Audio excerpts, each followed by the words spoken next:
What's up, everyone? Hopefully by now you've watched my intro to rowing video. Maybe you've had a chance to hop on the rower, work on some technique, but today I'm gonna do something a little bit different and actually take one of my buddies through a session on the rower, or really more of a technique session, and just help him get dialed in. So maybe introduce yourself, Shiraz, and what you're hoping to learn. Yeah, absolutely. So, hey, I'm Shiraz. Friends with Justin, friends with the family. Super novice when it comes to rowing. Look, I do CrossFit. We know a rower. I know how to get on one. I don't know if I'm doing it right. I don't know how to go for a very long time endurance-wise. Generally, I'm on this thing 30 seconds, full tilt, I'm off of it, on, back on, doing burpees, whatever. So that's my experience with it so far. Perfect. So we'll see what his technique is like, and then we will help him work through any major, now hopefully there are no major issues. You never know, you might have perfect technique already. We will find out. So I want Shiraz to come away today feeling like he knows what his checkpoints are, and just a few things he can keep in mind when he's using the rower at the CrossFit gym. So let's jump into it. All right, so first thing we're gonna do is just have Shiraz warm up a little bit. We're not gonna do any critiquing. Not that I'm sorry. Just silent judgment. No, critiquing silent is the wrong judgment. word. Yeah. But we'll just let him get warmed up. Sure. A couple minutes.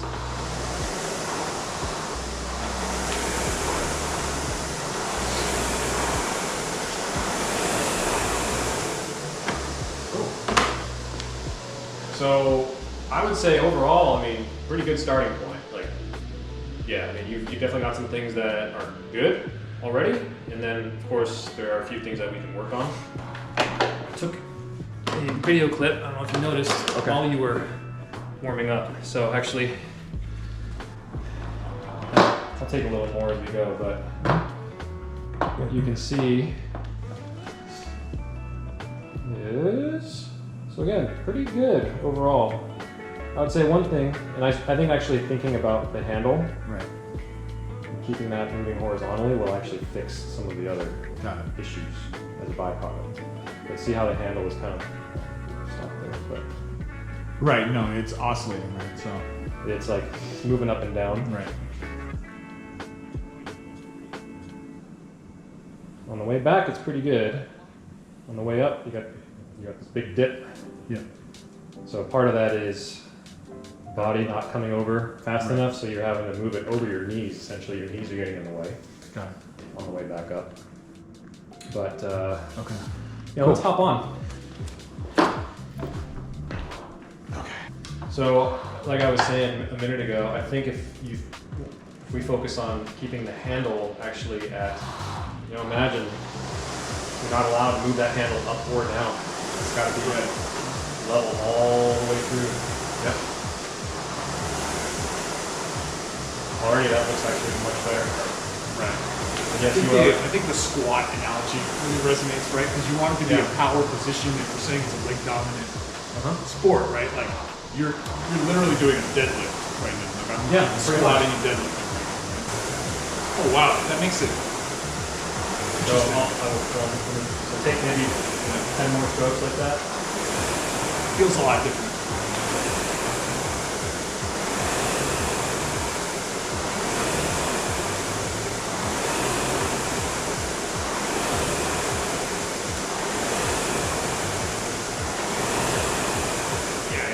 Oh yeah, it feels without my back rounding now, I feel more stable here. Yeah. So it lets me literally push off, because I think the thing that's literally before that tip, I always felt unstable here, so it never felt like a leg movement for me, if that makes sense. Yeah, buddy, it's on now. Somebody let the dogs out. Woo! Yeah! Go! Lightweight, baby! Woo! One other thing too, I kind of do this too, is at the front, the arms really engage, like you can see your arms Right. like a lot of tension, versus you're almost thinking again about you're using the analogy of like my arms are just cables at the front, right? Of course there's going to be a little bit of tension. You you can't be so Yeah. relaxed the handle just flies out of your hand. Right. You don't want to be bending the arms at the beginning because then they're already spent by the time you get to the back. Right. And you're just trying to. There's not a lot of power left at the end. So the more you can think about at the front, just again the legs. My arms are just attaching, keeping me attached to the handle. And I want to save the arms for the very end. Feel like you're saving that energy in your arms, back half, and then really squeeze those shoulder blades back. Oh, okay. And then need your arms to do that.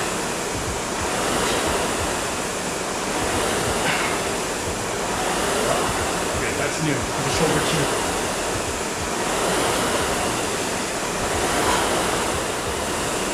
That's pretty good, man. I mean, honestly not a whole lot more that I would have you work on for now. Nice. No, that was huge. Just those cues will Yeah, get that's you, big. Thanks, man. hopefully get you some improvement. So let's talk a minute about the damper setting. Okay. I had a question about that. Yeah, yeah. So one thing to know about rowers is they're not all calibrated the same, first of all. Okay. And over time, depending on how an erg is maintained, Sure. dust and stuff gets inside the flywheel, that can Right. affect the Okay. resistance. So a 5 on this erg could be a little bit off from a 5 on another one. Right. Now it's not going to be like a 5 on this one is equivalent to like an 8. It's not that big, but it's not going to be exact. And so the better way to actually check what the resistance is to check what's called the drag factor. So under more options, there's a setting called drag factor. Okay. Yeah, that was the thing I was seeing on that. Okay. So for men, generally speaking, you want to, and the only way to see it is to actually take some strokes. Okay. You want your drag factor to be around 125 to 130. So a little high, cut down a little bit. There you go. Yep. Do you want to try a 500 meter? Yeah, let's do it. What do I Blast. Full tilt? Oh yeah. Oh yeah. Okay, let's do it. So we would typically start with almost like a half stroke because you're just trying to get the flywheel going. It's the same thing on the water when you're in a boat. Right. You don't just sit all the way at the front and then take a full stroke, Right. the very first stroke of the race. Maybe your first 2 strokes are kind of half strokes, half slide we call it, and then you lengthen a little bit, like a 3/4 stroke. Maybe it takes 5 strokes to really get into Right. full stroke. So Sure.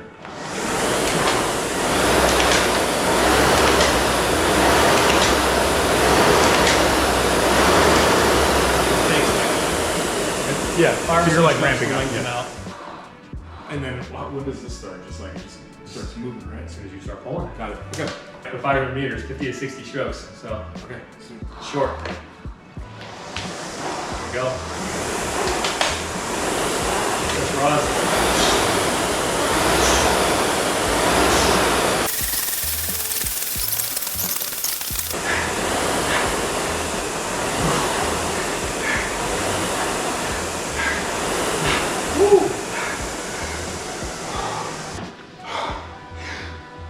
Nice one, man.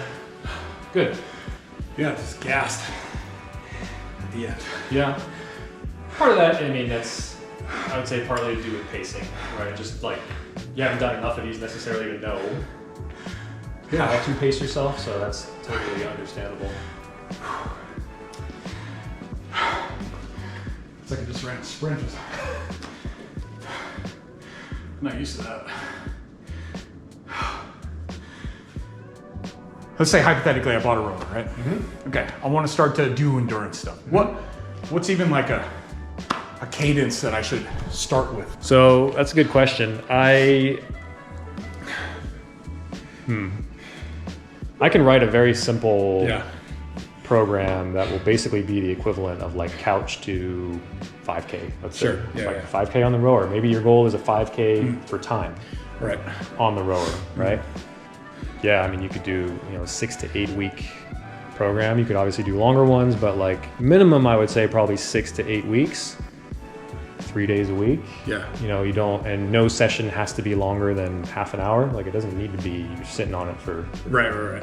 an hour, you know, killing yourself every workout. In fact, Sure. as I talk about often in my videos, that's not really a smart way to train. And when you're 40, you have to train smart. Right. But you need time to build that aerobic base. So you can't really go from having done no endurance work to like, all right, I'm going to do like 4 30-minute sessions on the rower week one, because you're probably going to, your body's just not acclimated to it.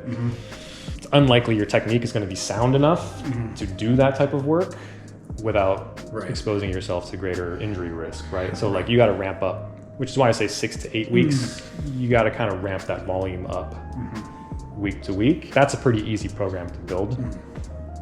So you just let me know. I mean, I've been doing this for Hian actually, because Hian's been trying to get back on the rower, and she'll ask me sometimes. She'll be like, "Hey, I got 30 minutes. Can you tell me what to do?" I'm like, nice. "Okay, do X, Y, Z." Yeah. And like that makes the difference for her between doing a workout on the rower or just not doing anything. Right? It's just like hard to think of like, well, what do I even? Yeah, where do I begin? Right? It's like, how do I make canvas, this like, interesting? it's the same thing as like you go walk into a gym, you're like without a trainer or a program, you're like, what do I?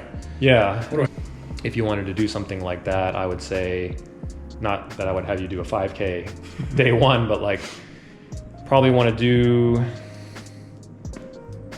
it might be a 2,000 meter piece, not going full tilt, just like, hey, keep it steady. I want you at a 7 out of 10 intensity. Just do 2,000 meters, and let's just see what you get, and program based off that.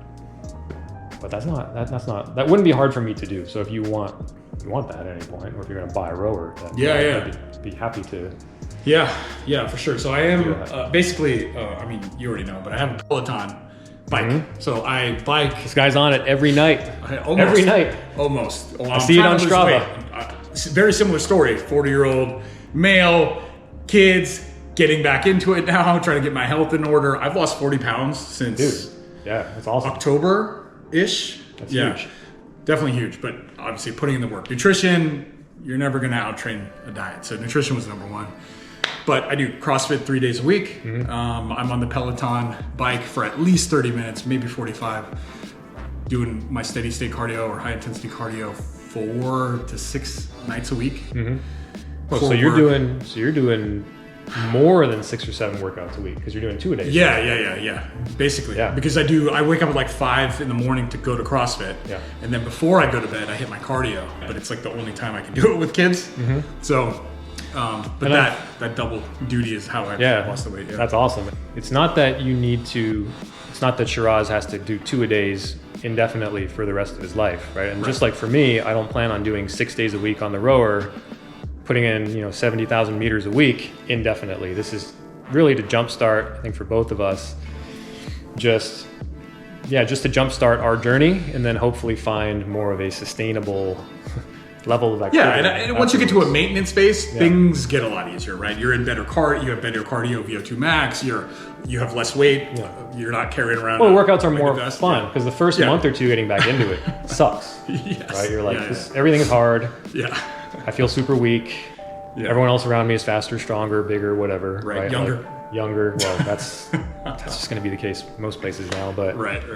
It's not that much fun. But then you get to a point where it starts to become more fun, and then it just makes it that much easier to stick with it. Yeah. I love the Peloton bike, but I need another element to at least mix it up. So I'm not on the bike 5 or 6 days a week, but instead I'm doing like 2 or 3 days on the bike and 2 or 3 days doing something else. Variety is the spice of life, as they say. So I mean, I'm kind of now I'm training. So I am training for actually a 2,000 meter race in a couple of weeks, which is why I'm on this 6 days a week now, because I have a very specific goal in mind. But I'm like you, where in my ideal world, I'd probably be on this 2 to 3 days a week, go for 1 or 2 runs, maybe be on the bike, start lifting again, right? Just because, you do need that variety to keep things interesting. If you're looking for a rower, or for anyone else out there who might be looking for one, Concept 2s in particular hold their resale value really, really well. Cool. They can last forever if they're maintained well. And so bad news is, if you're looking for one, you're unlikely to find a super cheap one on Craigslist. Because like I said, they just don't decrease in value Right. all that much. But if you buy one, it'll last for Sure, you know, sure. 20 years, 30 years if you take care of it. So the Concept 2 is like the gold standard of rowing Sure, machines. right, It's right, what right. like Everybody competitive uses rowers yeah, use, absolutely. but not everyone cares or wants to be a competitive rower. Right. And so if it's the Peloton, if it's Aviron, if it's, I know there are a bunch of other, there are Hydro Hydro, there are a whole bunch of other options. Yeah. Like if that's what gets somebody to get into the sport and like fall in love with it, then that's awesome. If you decide to get one, yeah. you're thinking about it, or you find one, like you find a used one, you're like, hey, does this seem legit? Is this price good? I can Cool, I'll be weighing cool. on that. Thanks. Anyways, yeah, thank you all for watching, and to any friends and family that are watching this, if any of you are getting on the rower for the first time, want some help, I'm happy to provide any feedback. I can do a virtual coaching session. Just shoot me a note. But yeah, thanks, Shiraz. Appreciate it. Peace. Peace, y'all.